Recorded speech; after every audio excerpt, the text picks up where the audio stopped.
Alright, welcome back to my friend Pedro part 2 in DB&J. Yeah. Anyway, as Banana said, we're taking the scenic route, so here we go. Also, yeah, so you can swing on ropes in this game. Oh. It's very handy for avoiding bullets, especially. Swings on the rope and just lands on the dude's back. Yeah. Boom, let's stomp him. Yeah, buddy. That's how you do it. I like how going like single file line outside the door, even with gunshots like occurring. Alright. Oh boy, it's my turn to die! Yep.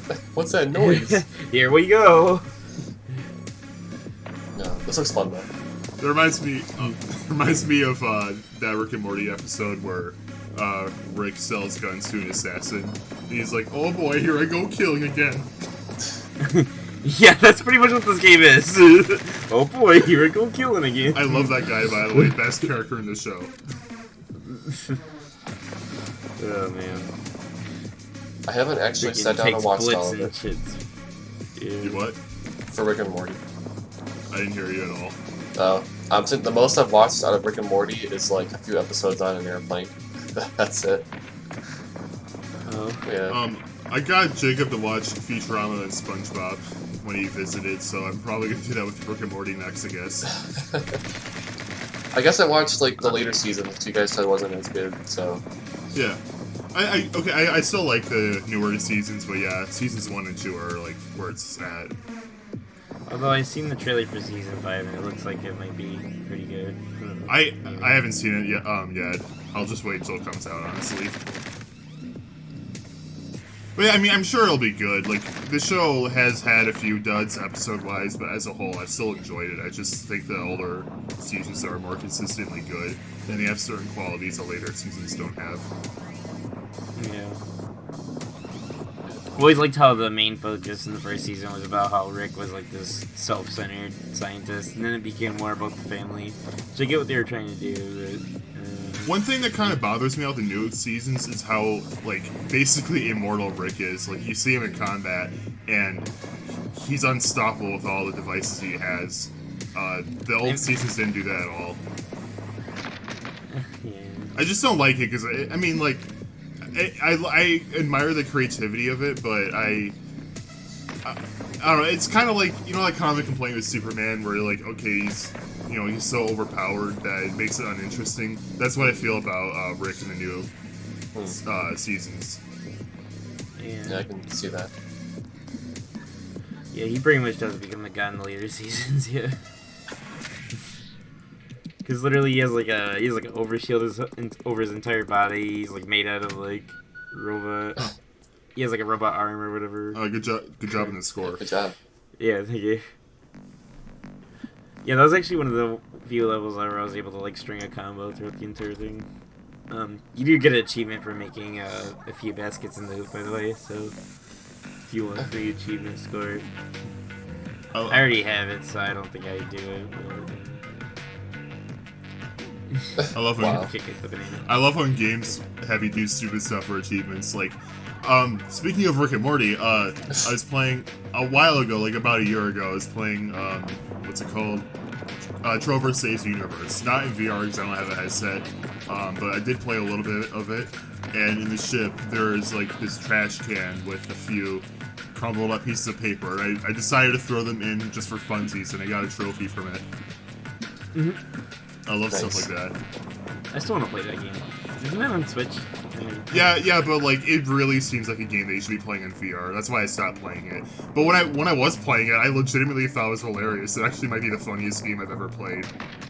There's one part, I don't even remember the context, something about like eating babies or something, that made me laugh incredibly hard. But again, it seems like something you should be playing in VR. Okay. So I'm just you end up sending a link like later? Yeah, it's on Steam. Okay. It's $30, but I've seen it go on sale for 20 a couple times. Like a summer Steam sale or whatever. Yeah. Yeah. It's actually one of the rare VR games that expects you to sit while you're playing it. Which I do enjoy that, actually. Yeah, part of the reason why I'm somewhat hesitant to get into VR is because a lot of those games require you to stand. I can't do that, at least not very long. So there's like a good chunk of the library that's straight up not accessible to me. But Trover Station University, you're sitting the whole time, so that's good for me. I just love the reasoning in the game too. You're just sitting like a hover chair the whole time. Also, I killed him with the barrel. Nice. I love stuff like that in this game. You can do a whole bunch of environmental kills, so you're gonna just like straight up shoot them all the time. There's actually a big variety, you know. It reminds me of Half-Life, where you can actually like use the gravity gun, like throw whatever you want at someone. Like you could throw a toilet at someone and it would work. That's great. Which we'll get to that game eventually. I love Half-Life. You're playing with this Spyro mod, right? I might do a video with Spyro mod. I don't know. Okay, I do want to cover that in some way for doing Half-Life. I think you said you plan on doing the, I forget what it's called, the fan remake. I was gonna do Black Mesa. Yeah, okay. So that would be a good way of showcasing the original game with Spyro. Yeah. Should probably do Left 4 Dead. That fan remake does look really good though. Yeah. Yeah. I've seen it, and like, yeah, it does look really good. It's not like a faithful remake though. Which is fine. Yeah, it's just going it for a did different change thing. a lot of stuff. Yeah. Yeah. Like that's fine. I'm just saying like that makes it so it's not exactly a replacement of the original game. Mm-hmm. And they actually they actually fixed one of the problems with the original version of the game, because when you go to the alien planet in the game, it's only like an hour long. Oh yeah, yeah. Originally it was supposed to be longer, so they actually made it to the actual extended version like it was supposed to be originally. Yeah, so it's like fully restored. Yeah, I think I heard about that. I also heard this one segment that a lot of people just really don't like in the original game, that the remake. I don't remember if it cut it down or if it yeah, just it was the alien planet. It was the alien planet. Okay. Yeah, that's what I've heard. That's cool, and I think it's really cool that Valve basically made that game a fan game, an official product, by putting it on Steam. Yeah. After they learned what they were doing for the project, they fully endorsed it. But then they also put Hunt Down the Free Man in Steam, so I can't give them too much credit. Yeah. Okay, but seriously, Valve is one of the coolest companies out there. Yeah. Even if I'm not personally that into their games, I have a lot of respect for them. Well, because even recently, they actually let fans make an official patch for Left 4 Dead too. Recently. Oh, that's so cool. That's cool. Yeah. That's cool. So they added like a whole bunch of maps for the survival mode and a whole bunch of balance changes and stuff like that. It was like, wow, that's really cool of them to let them do that. Dang, Valve is so cool. And then there's that famous Gabe at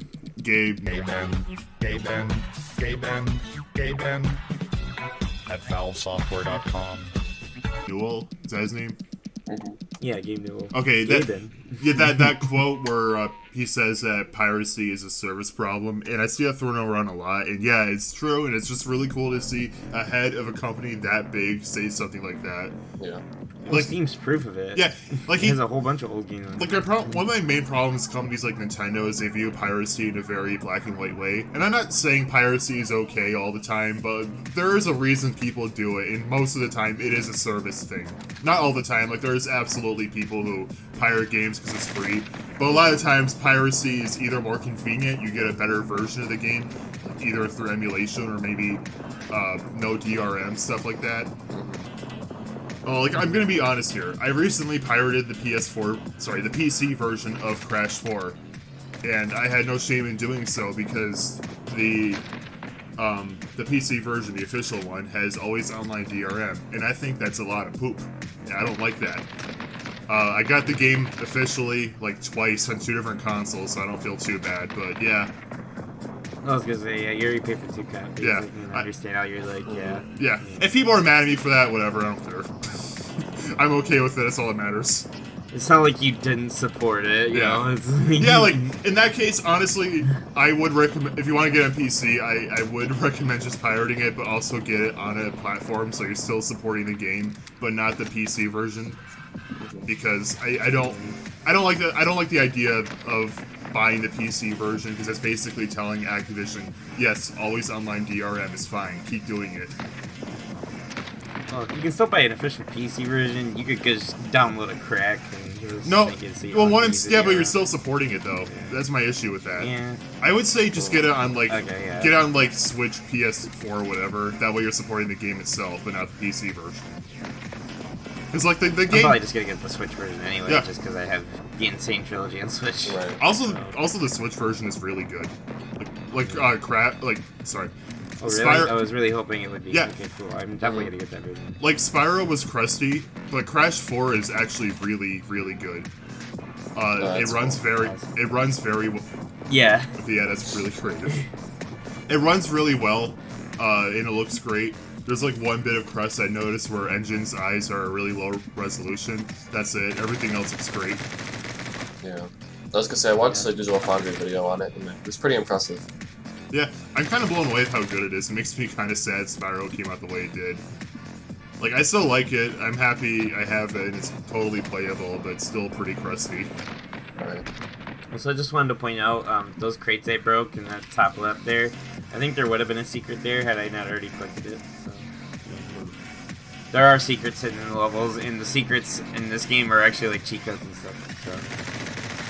Which I really appreciate that, because that just reminds me of older games where you just some more replayability, you know, because you had like cheat codes and stuff you can mess with. Right. I saw on the menu before you started the game, it was like game modifiers.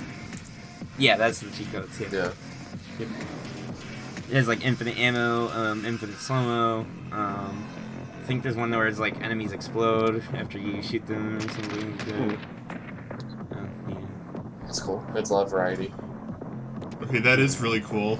Shooting a window like moments before you burst through it.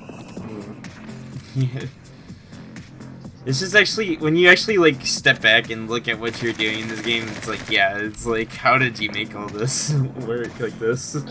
You know how a lot of games do this thing where your character does insanely cool things in cutscenes, but you never are actually the one doing it? Yeah. This game fixes that issue. Yeah, Yeah. this game is that, except you're doing it. Yeah. I did get a C for careless, so... It's because I always forget the dodge. Yeah. It'd be funny if teachers actually like wrote that in. Like, oh, Dylan got a C- on his test. C for careless.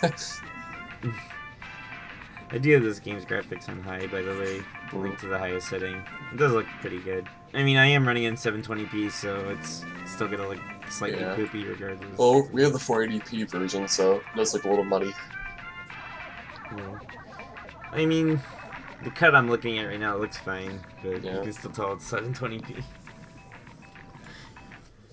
Anyway, this is like one of our first really different stages, and I love this stage. This is actually the boss stage, and the first part of it, you're actually facing against guys on bikes and cars. Guys in cars, there's 3 of them, so they have 3 hit points basically, and the guys on the bikes, they have 1 hit point, because you know, you just gotta blow them up. Yeah, you can do flips and stuff on the bike. Yeah, this cool. This section is wonderful. You hold LB to do a wheelie if you want. Yeah. And the bike is fully controllable too, so it's one of those auto-scrolling sequences where you're in full control. That's cool. I love when auto-scrollers do that because it does make for really cool segments, and you don't feel like you're out of control for a single second. The auto-scrollers can be done right, people. Pay attention. Take notes. I just hate it, like in Mario games where you're an auto-scroller and there's so many points where you're just standing waiting for the screen to progress. That's when I hate auto-scroller. But yeah, this looks fine. Yeah. It reminds me of Bleed, where you can just control your speed in the auto-scroller. You know. But yeah. It's very, very, very cinematic. And also, I love how eventually you can just tell it's a looping background. So you'll see the casino stuff pop up again after the tunnel. It's an homage to Flintstones. Sure, that's what they were going for. Not only that, when you get to the boss fight, it's really freaking obvious. It's just a scrolling background. It's just a repeating background, which I think that's the joke, you know. I noticed that with a lot of Digital Foundry published games. A lot of the joke is that they're low budget. So they'll do that in like the Digital Foundry published games. Yes. Digital Foundry publishes They games. publish games? Yes. Or not Digital Foundry. I'm sorry. Devolver Wrong studio. Yeah. Devolver Digital. I'm sorry. I completely got that wrong. I was like, wait, what? What was this? Wow. I was gonna say, that'd be awesome if they did. I don't know if they do. Our game does not run that well, unfortunately. The frame I rate had a stuff really is bad. That'd be a conflict of interest if that happened. Yeah. My brain had a strong. I'm sorry. I make stupid mistakes all the time. It's fine. Remember when I called Todd Rogers Todd Howard? Todd Rogers. You know Todd Rogers, that cheater. Cheater, yeah. Yeah. What was it? What was the game? Burnout or not Burnout? What was the one game he? I think it was Dragster in the Atari. Dragster, yeah. He got a time that was literally impossible to get. Yeah. That's not cool. And then who's the guy? Also in full motion, this looks really That is really cool. Who's the guy that got Billy Mitchell. Billy Mitchell. You see, you read my mind. Yeah. Okay, Billy Mitchell is like the pettiest person on the planet. I find it hilarious. Like, there's an episode of the regular show where there's this guy. It's just basically a floating Billy Mitchell head that's like angry at Mordecai and Rigby for beating his high score. He's so angry he ends up blowing up in like white goo. Anyway, Billy Mitchell was so angry at that parody of him that he ended up trying suing Cartoon Network. He failed. Wow. He failed. But yeah, the guy is so petty. It's actually hilarious. He's so petty that if we were bigger, there's a decent chance he would throw in a lawsuit for me saying this. Yeah. I just don't get something. His image is already so tarnished, he should just stop. Like, no one trusts him at this point. So why would you? Also, what's going on in the background? Yeah, that's like... That's what I was talking about. Yeah, that's the intentional, like, this is like a cheap background. I just know it's really, really shaky. It's like, did they just Yeah, literally... that's because it's literally live camera Yeah. feed. Okay, I was gonna say, did they literally just, like, go in a car and aim the camera out the window? Yes. Also, that was the boss. Yeah. We're out of the butcher ship and on to the next. Nice. Oh wow, you did really good. Ooh, Like, what? You went way beyond the S rank. for silky smooth. Alright, well, see you guys in the next part. Or will we? For the DB&J podcast. Yeah, that is what we are. Okay, Bye, guys. bye. Alright, bye.